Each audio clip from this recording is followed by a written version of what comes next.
দেখে নেব খেলার সময় শিরোনাম। কাবাডি ফেডারেশনের সাধারণ সম্পাদক এস নেওয়াজ সোহাগের বিরুদ্ধে একাধিক অভিযোগ।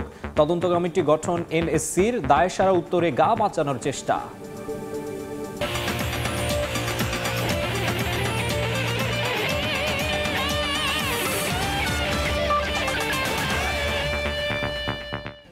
দেখছিলেন শিরোনাম, এবারে বিস্তারিত। শুরুতে ক্রিকেট। এই মুহূর্তে দুবাইয়ে আছেন রিপোর্টার শিবলি আল সাদিক। শিরোপা জয়ের পর বাংলাদেশ দলের সবশেষ খবর জানতে আমরা সরাসরি চলে যাচ্ছি তার কাছে। শিবলি, যেমনটাই বলছিলাম, সংযুক্ত আরব আমিরাতে আজকের দিনটা ছিল প্রবাসী বাংলাদেশিদের জন্য অনন্য এক উৎসব মুখর দিন।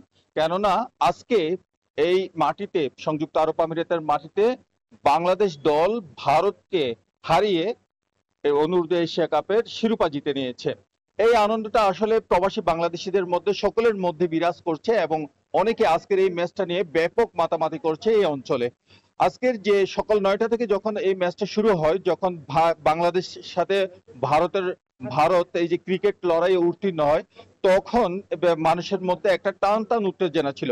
সাম্প্রতিক সময়ে কিছু ঘটনাবলী, বাংলাদেশের সাথে ভারতের যেসব ঘটনাবলী মানুষকে অনুপ্রেরণা জুগিয়েছে এবং মানুষের মাঝে এক ধরনের আক্ষেপ তৈরি করেছে, তখনই সময়ে এই ম্যাচটা আসলে প্রবাসী বাংলাদেশিদের মাঝে, বিশেষ করে বাংলাদেশিরা যারা মাঠে ছিলেন, তাদের মধ্যে এক ধরনের স্পৃহা জাগিয়েছিল যে কিভাবে যে ম্যাচটা ভারত থেকে উঠিয়ে আনা যায় এবং ভারতকে হারিয়ে আজকের এই ম্যাচটা জিতে যায়। এবং আজকের এই ম্যাচটা যখন একের পর এক যখন ভারতীয় প্লেয়াররা কুপঘাত হচ্ছে এবং একের পর এক উইকেটের যখন পতন হচ্ছে, তখন প্রবাসী বাংলাদেশিদের মাঝে এক ধরনের উৎসাহ উদ্দীপনা ছড়িয়ে পড়ে এবং তারা নানাভাবে আজকের এই দিনটিকে উদযাপন করার চেষ্টা করে। আমি আজকের এই বিশেষ করে এই আজকের এই ম্যাচ প্রসঙ্গে আমি আমার আজকে একজন প্রবাসী বাংলাদেশির কাছে জানতে চাইবো, আজকে এই ম্যাচে আপনি তো দেখেছেন, আজকের যে ম্যাচে যে বাংলাদেশ ভারতকে হারিয়ে যে আজকে যে বড় একটা বিজয় অর্জন করলো, সেই বিজয়ে আপনি কতটুকু উৎফুল্ল এবং কতটুকু আশাবাদী? আমরা দুবাই প্রবাসী হিসেবে এটাকে বলতে চাই, আমরা সবাই জানি যে আমাদের চিরশত্রু হিসেবে ইন্ডিয়াকে আমরা সবাই মানি। সো আমরা দুবাইয়ের মাটিতে বাংলাদেশ যখন ইন্ডিয়াকে হারিয়ে দিয়েছে, তখন আমরা প্রবাসী হিসেবে আমরা অনেক খুশি এবং অনেক উৎফুল্ল যে আমরা আগামীতেও যেমন অনূর্ধ্ব 19, শুধু অনূর্ধ্ব 19 নয়, আগামী যে বিশ্বকাপে হোক না কেন আমরা যেন ইন্ডিয়াকে হারাইতে পারি। হ্যাঁ, আমি যেমনটা বলছিলাম যে আজকে ইন্ডিয়া হারের কারণে এখানে প্রবাসী শুধুমাত্র এই এই জায়গাটা না, যে সর্বত্র পুরো আমিরাত জুড়ে আসলে উৎসাহ উদ্দীপনা ছড়িয়ে পড়েছে। এবং বাংলাদেশের যে একটা মনোবল, বাংলাদেশিরা যে যে কোনো জায়গায় পারে, সেই মনোবলটা আসলে চাঙ্গা হয়েছে। আমি আরেকজন দর্শকের কাছে জানতে চাইবো যে আজকে ইন্ডিয়াকে হারিয়েছে বাংলাদেশ এবং এশিয়া অনূর্ধ্ব যুব কাপ শিরোপা জিতেছে, এটা আপনার কেমন লাগছে এবং কি অনুভূতি আপনার? আসলে আমাদের অনুভূতি হচ্ছে যে আমরা প্রবাস থেকে যখন এগুলো দেখি আমাদের খুব ভালো লাগে জিনিসটা এবং খুব আনন্দময় মনে হয়। আর তাছাড়া সবচেয়ে বড় কথা হচ্ছে যে ইন্ডিয়ার মধ্যে একটা বড় দলকে আমরা হারিয়েছি, এটা আমাদের অনেক গর্বের এবং অনেক গৌরবের। তো এই জন্যই আমরা সবসময় আশা করি যেন ইন্ডিয়ার বিরুদ্ধে আমরা প্রত্যেকটা ইভেন্টে, প্রত্যেকটা ওয়ার্ল্ড কাপ হোক বা যে কোনো ক্রিকেট হোক, আমরা সবসময় জিততে চাই। আমাদের খেলাগুলো আরো এগিয়ে যাবে ইনশাল্লাহ। আমি এখানকার আরেকজন প্রবাসীকে আজকের এই বিষয়ে জানতে চাই, আজকে যে ইন্ডিয়াকে হারালো বাংলাদেশ, সেই বিষয়ে আপনার মতামত কি? আমি আমরা অসম্ভব খুশি, কারণ আমার বর্তমানে আপনারা দেখতেছেন যে ইন্ডিয়ার সাথে আমাদের যে একটা রাজনীতিক টানাপোড়েন চলতেছে, তো ওটার মধ্যে বাংলাদেশ দল একটা মানে দারুণ জয়লাভ করছে। এটা দেখে আমরা সমগ্র প্রবাসীরা এখানে অত্যন্ত খুশি। যে কথাটি বলতে চাই যে সংযুক্ত আরব আমিরাতের মাটি হচ্ছে বাংলাদেশিদের বিশাল, এই মাটিতে প্রবাসী বাংলাদেশের বিশাল একটা অংশ বসবাস করে থাকেন। তারা যে কোনো সময় এই মাটিতে বাংলাদেশের অর্জনকে তারা আসলে নিজেদের দেশের মতো করে দেখেন এবং এই অঞ্চলে যখন বিজয় অর্জিত হয় তখন সেটাকে আসলে বিশাল আকার করে মানুষ উপস্থাপন করতে চান। আপনারা জানেন যে বাংলাদেশের যত খেলা, যত ক্রিকেট খেলা থেকে যত ইভেন্ট গুলো হয় এই দেশে, সেই দেশে তখনই মানুষের মধ্যে একটা উৎসাহ উদ্দীপনা বিরাজ করে এবং মানুষ এটা নিয়ে খুবই মাতামাতি করে।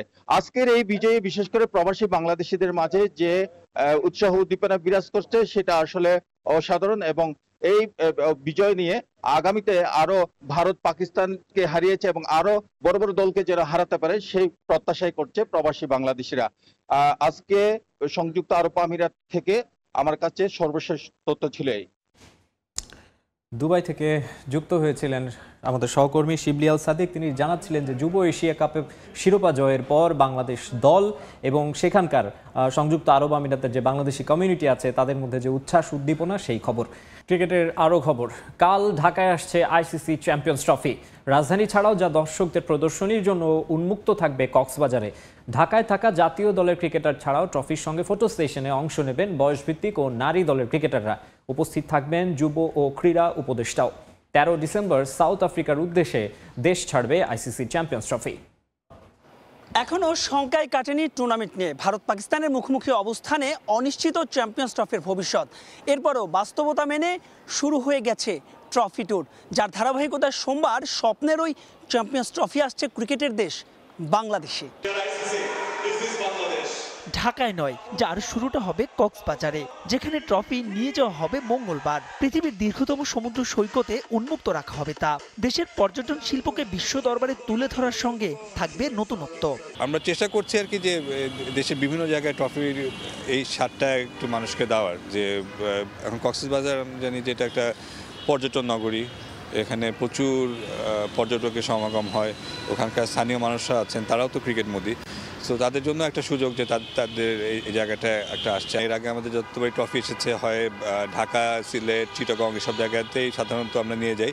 তো এবার যেহেতু আমাদের একটা আইকনিক লোকেশনে কক্সবাজার একটা হিস্ট্রি আছে, তো কক্সবাজারে আমরা আইসিসিকে বলেছিলাম যে একটা নতুন ডেস্টিনেশন হিসাবে ট্রফি ট্যুরের। তো 11 তারিখে কক্সবাজারে ডিসপ্লে হবে। এরপর ঢাকায়ও ট্রফির সঙ্গে ফটো সেশনের সুযোগ পাবেন এদেশের দর্শকরা। সময় বুধবার, পরদিন অর্থাৎ বৃহস্পতিবার ট্রফি যাবে হোম অফ ক্রিকেটে। সাধারণ মানুষের সেই সুযোগটা থাকবে আর কি, যে এই ট্রফির সাথে ছবি তোলার বা ট্রফিটা দেখার। 13 তারিখে এটা ক্রিকেট বোর্ডের আন্ডারে যত খেলোয়াড় আছেন, যারা প্রেজেন্ট ফর্মার ন্যাশনাল প্লেয়ার যারা অ্যাভেলেবল আছেন বাংলাদেশ পুরুষ এবং নারী দলের, এছাড়া ফর্মার ক্রিকেটার্স, অফিসিয়ালস, বোর্ড কর্মকর্তা এবং যারা সংবাদকর্মী আছেন তাদের জন্য ডিসপ্লেতে থাকবে।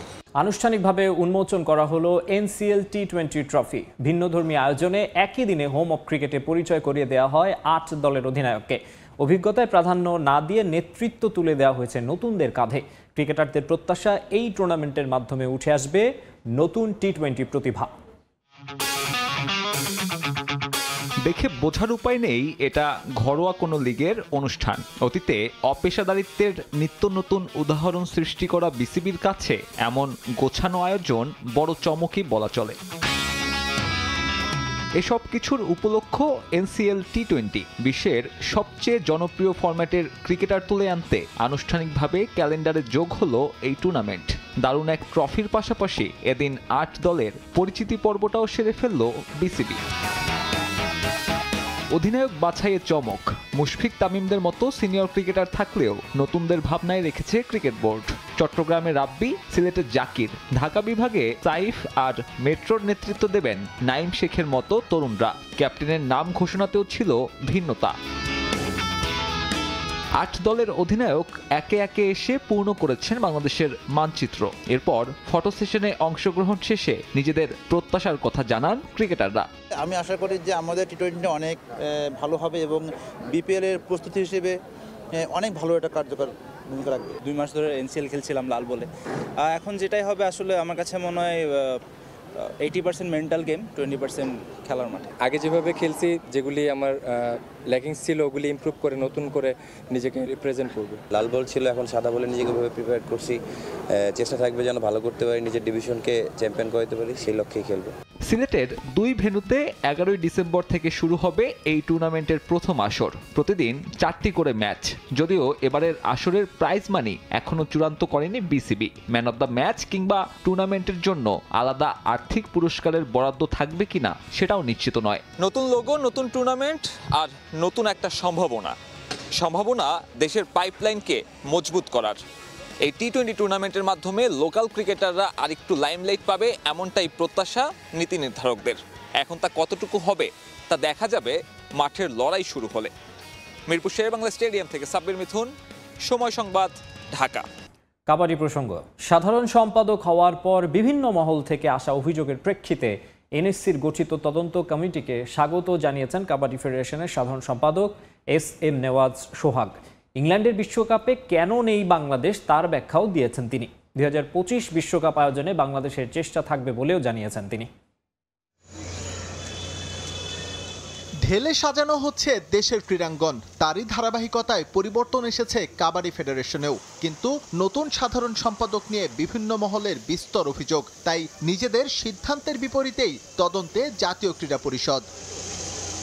নেওয়াজ সোহাগ ক্রীড়াঙ্গনের পরিচিত মুখ, কাবাডির সঙ্গেও তার সম্পৃক্ততা লম্বা সময়ের। কোনো কিছু আড়ালে থাকার বদলে প্রকাশ্যে সবকিছু আসার পক্ষে তিনি, তাই স্বাগত জানিয়েছেন এনএসসির উদ্যোগ। আপনাদের মাধ্যমে পত্রপত্রিকায় আমি লেখা দেখলাম, লেখাতে দেখলাম যে একটা চিঠি আমাকে দেওয়া হয়েছে, এটা 15 দিনের সময় দিয়ে, এবং ওই চিঠিটা আমার কাছে আসে নাই। এবং তদন্ত কমিটি যদি আমার কাছে আসে বা আমাদের কাছে আসেন, আমার ফেডারেশন অ্যাকাউন্টস বলেন সব দিক থেকে প্রস্তুত আছে এই জন্য আনসার করতে। কদিন বাদে ইংল্যান্ডে বসবে কাবাডি বিশ্বকাপ, যেখানে অংশ নিচ্ছে না বাংলাদেশ। বিষয়টি নিয়ে নেতিবাচক সংবাদ এসেছে দু একটি গণমাধ্যমেও, কিন্তু এমন সুযোগ কেন হাতছাড়া করলো বাংলাদেশ? জবাবটা সোজা ব্যাটে দিলেন নতুন সাধারণ সম্পাদক। এটা আমাদের সাথে কোনো সম্পৃক্ত নয়, বিকজ আমরা হচ্ছে আইকেএফ একেএফ এর স্টেক হোল্ডার মেম্বার।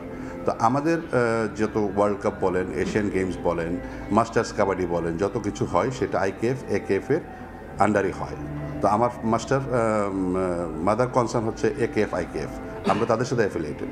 তাদের যখন প্রোগ্রাম হবে সেটা আমরা, এর বাইরে অনেক কিছু করতে পারে, বিতর্কিত থাকতে পারে সেটার জন্য, বা অনেক বিদ্রোহী গ্রুপ থাকতে পারে, তো ওরা টুর্নামেন্ট করতেই পারে, সেক্ষেত্রে আমাদের এখানে পার্টিসিপেট করার সুযোগ নাই। 17 জানুয়ারি থেকে নেপালে বসবে ফ্র্যাঞ্চাইজ লিগ, তার জন্য 6 জনের নাম পাঠিয়েছে ফেডারেশন। এছাড়াও ফেব্রুয়ারির শেষ সপ্তাহে দুবাইয়ে ওয়ার্ল্ড সুপার লিগ খেলতে 10 থেকে 12 জনকে পাঠানো হবে বলে জানিয়েছেন ফেডারেশন সাধারণ সম্পাদক। এস.এম. ইকবাল, সময় সংবাদ, ঢাকা। জুনিয়র হকি দলের চোখ এবার বড় মঞ্চে। প্রথমবারের মতো জুনিয়র হকির বিশ্বকাপে সুযোগ পেয়েছে বাংলাদেশ। বিশ্বের সব বড় দলের সঙ্গে লড়াইয়ের মানসিক প্রস্তুতি নিতে শুরু করেছে দলটি।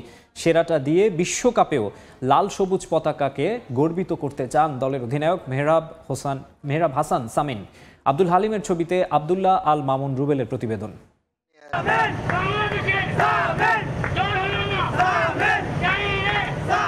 ওমানে প্রতিযোগিতা শেষে দলটির অধিনায়ক সামিন নিজ জেলা খুলনায় ফেরার পর পেয়েছেন সংবর্ধনা। ছেলের এমন সাফল্যে খুশি বাবা মা। খুব আগ্রহ ছিল খেলা বিকেএসপিতে ঢোকার জন্য, তারপর অনেক করার পরে ওরে বিকেএসপি দিলাম, তারপর তো এই ন্যাশনাল টিমে চান্স পাইলো, আর এখন আবার কোয়ালিফাই করলো। খুবই আনন্দ লাগলো, খুবই ভালো লাগলো। আমি আশা করি সামনে ওয়ার্ল্ড কাপও এরকম সাফল্য বয়ে আনবে ওর নেতৃত্বে টিম, ইনশাল্লাহ। আমি খুবই আনন্দিত এ ব্যাপারে। প্রথমবারের মতো বিশ্বকাপে বাংলাদেশের জায়গা করে নেওয়াকে বড় সাফল্য বললেও এখানেই থামতে চান না দলটির অধিনায়ক। বিশ্বকাপের এখনও 1 বছরের মতো সময় থাকলেও দ্রুতই প্রস্তুতি শুরু করার তাগিদ দলের অধিনায়কের। 25শে ডিসেম্বরে যদি আমাদের ওয়ার্ল্ড কাপের একটা ডেট দিছে, এখন এইরকম যদি ডেট আমরা চিন্তা করি যে এখনও তো অনেক দিন, তাহলে কিন্তু আমরা পিছিয়ে পড়বো। যত প্রস্তুতিটা যত তাড়াতাড়ি নিতে পারবো সেটা আমাদের জন্য অনেক ভালো হবে, কারণ এখানে আমাদের এশিয়ার পাশাপাশি ইউরোপিয়ান টিমেদের সাথেও খেলতে হবে। আমরা নিজেদেরকে যতটা প্রিপেয়ার করতে পারবো ততই আমাদের জন্য খেলতে সুবিধা হবে। আমরা যদি একটা জায়গায় নিজেদের আটকায় দিই তাহলে কিন্তু আমরা সামনে আগায় যেতে পারবো না। সো আমাদের এটা সীমাবদ্ধতা বলতে কিছু না, আমরা আমাদের যদি এখন কালকে থেকে শুরু করতে পারলে আমরা সবাই রেডি।